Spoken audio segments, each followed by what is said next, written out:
Welcome back to Happy Happy Joy Joy, where we will now continue our discussion of Mao's domestic policies, part, yup, 4. Yeah, of about 5,000. And in this part, we're going to be looking at national capitalism and the first 5 year plan.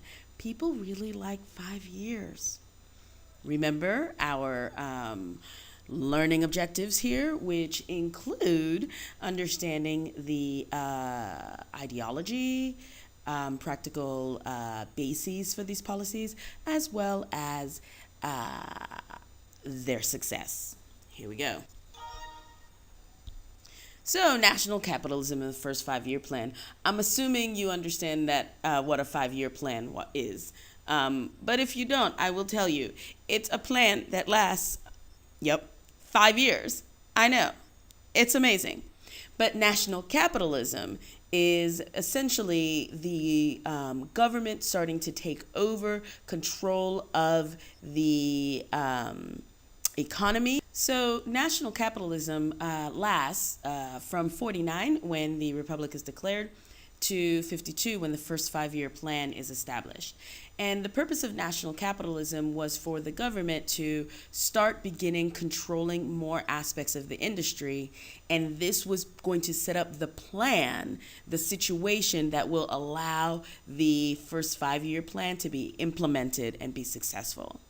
And what they're starting here is to follow the Soviet model of industrialization because at this point in time, and from what Stalin said, it had worked. And so national capitalism was setting the foundation for industrialization. And so the heavy industry that did exist in China, the government is now going to nationalize and take control of. So the heavy industry is basically the single largest source of wealth generation outside of agriculture for China. And now the government is going to control it. And also the government is going to control the banks, which allows the government to be able to direct where money and investment goes. Additionally, the government is now regulating wages and prices, but profits are still possible. At this point in time, there was still a huge amount of private ownership. And at the end of national capitalism, before the first 5 year plan, still 60% of light industry was privately owned and 20% of heavy industry. So people could still, despite the caps that are set on wages and prices, the people who own these factories could still make money. Hence, capitalism. In 1953, China signed a Sino-Soviet Friendship Treaty. And initially, this seemed like it was going to be a good deal for China. But in a way, this kind of sets the foundation of the distrust that eventually develops between the two states. The Soviet Union loaned, that is, not gifted, but loaned 300 million US dollars to China. And they also sent thousands of experts to China, and tens of thousands of Chinese went to the Soviet Union for additional training to be able to bring home. Now, one would have expected that these two, the only two at this point in time, communist countries are besties, and it was supposed to be a treaty that spoke of friendship and equality and economic and cultural cooperation. But Stalin, being Stalin, drove a really hard bargain, and in a way, they had China over the barrel. So it was a loan that they gave, so China had to repay that back with interest, and that interest, that payment was largely in agricultural goods. And the Soviet advisors had to be maintained by China. So China had to provide food and housing and everything for those military advisors. And because Stalin strikes a hard bargain, China had to give the Soviet Union the majority of its gold reserves.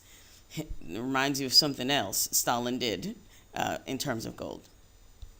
And of course, while fighting in the Korean War, the Soviet Union didn't give anything away for free. China still had to pay for everything that was given to her, quote unquote, by the Soviet Union to fight this conflict. So the end result is you see a 2-time increase in industrial output and a foundation created for the modern industry. Factories were planned basically to be able to provide China with the domestic goods that she won't be able to import from elsewhere. So at the end of national capitalism, the Chinese economy is in a much better place than where it was. There is also a massive reduction of inflation. So from the GMD era, inflation had been 1,000%. 1,000%. That is cray.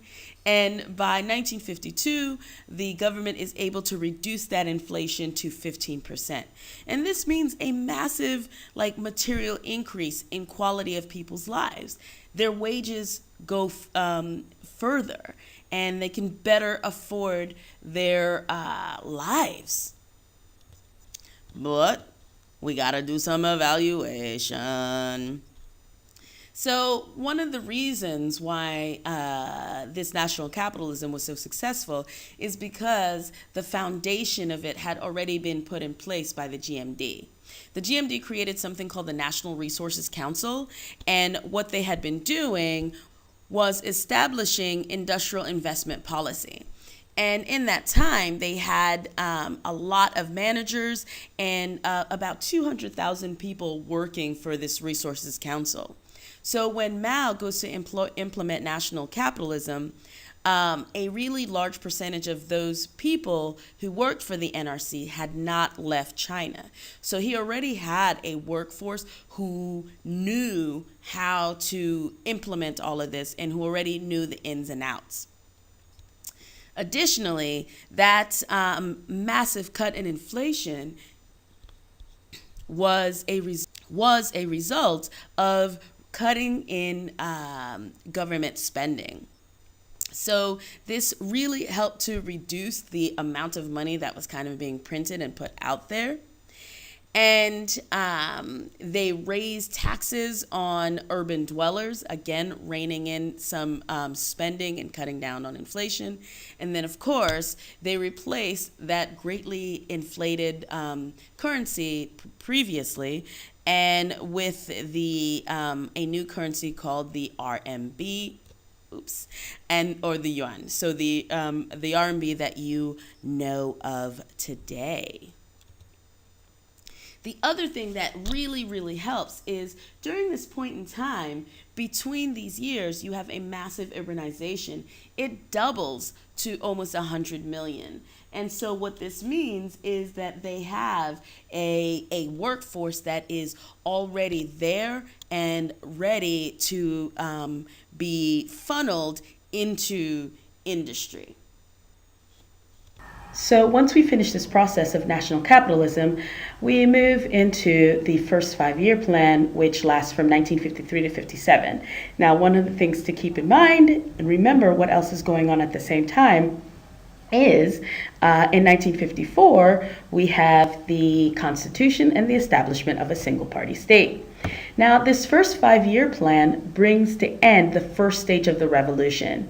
Remember, Mao felt that you had a 2-stage revolution, kind of like a transition into a capitalist, he wouldn't have wanted to do it, a transition into a full communist state. And this is the end of capitalism, the end of the transition of whatever was going on before to full-on communism. So this is the beginning of the full socialist state. Now, keep this in mind as we start discussing more. And here, Mao is going to follow the Soviet model of development, hence the whole 5-year plan thing. And this Soviet style model is going to focus on the development of heavy industry and large projects, right? So it's important to have big things because the scale of construction kind of represents the scale of awesomeness, right? And as you know, Mao really believed the more people you could throw at stuff, the better it'll work out. And so one of the things that you have happening is the construction of the Tiananmen Square, which begins in 57 and it takes 2 years to do so.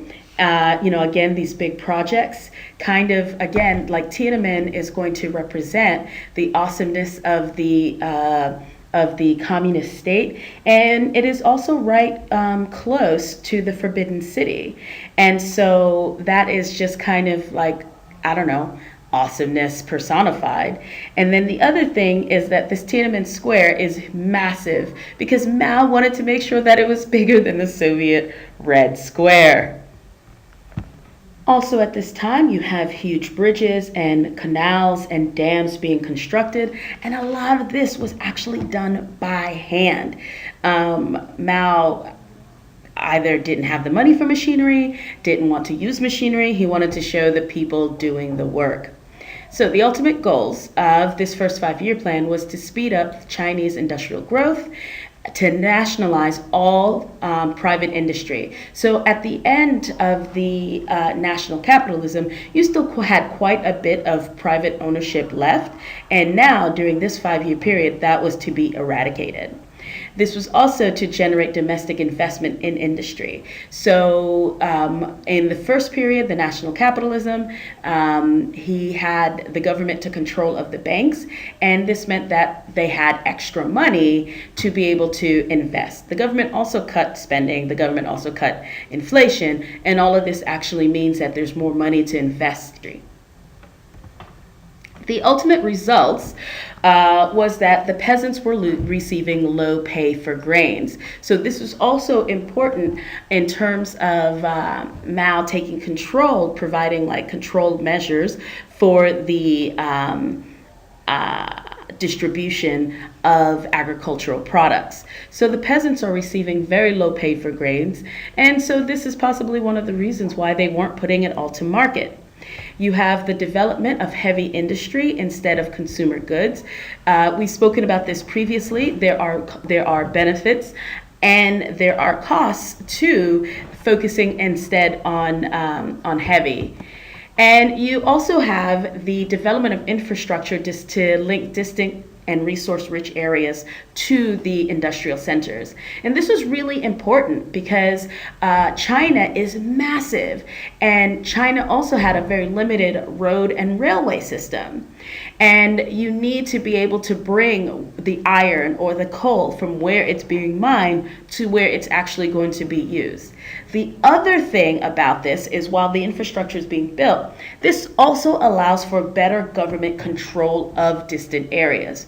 So the things that happened during the end of the Qing dynasty, where the government lost control of the outer areas like Xinjiang and Tibet and Outer Mongolia. This is ensuring that this isn't going to happen because the government can move there, that is the military will be able to move there in response rapidly. And this is also going to be industrial development in peripheral areas. So remember and realize that the coastal areas were areas that had the most industrial development, most industrial investment during the previous 100 years. And so that meant that the peripheral areas, the areas outside, away from those centers, were poorer and had less industrialization and also less sort of intensive use of the raw materials that were there. And with this, you are again linking the whole country together and linking the economy of the whole country together.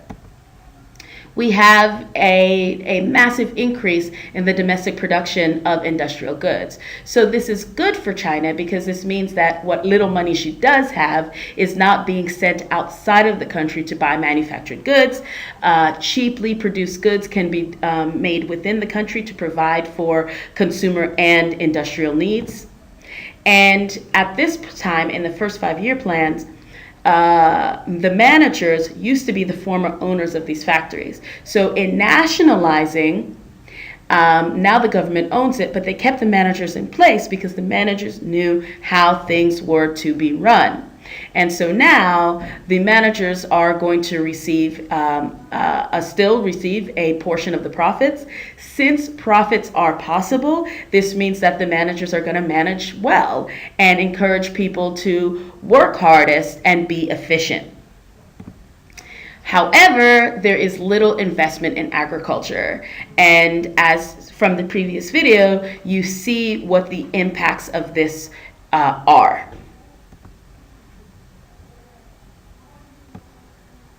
And so if we look at this handy dandy graph here, it's all colorful and pretty like. You see industrial production in 1952 and 57. So what you should do is pause the video and take a look at what this chart says about agricultural production. Look at what the actual production was versus what the target was. And also consider what it was happening at the beginning and the end. And I would also like to note that, again, as with Stalin, historians question the accuracy of these figures. So the people who were there at the time agree that there was this, in such a short period of time, there was this massive increase in production. But was it as much as Mao reported? Who knows? Also keep in mind what we said earlier in the previous video about collectivization and agriculture in terms of the first 5-year plan.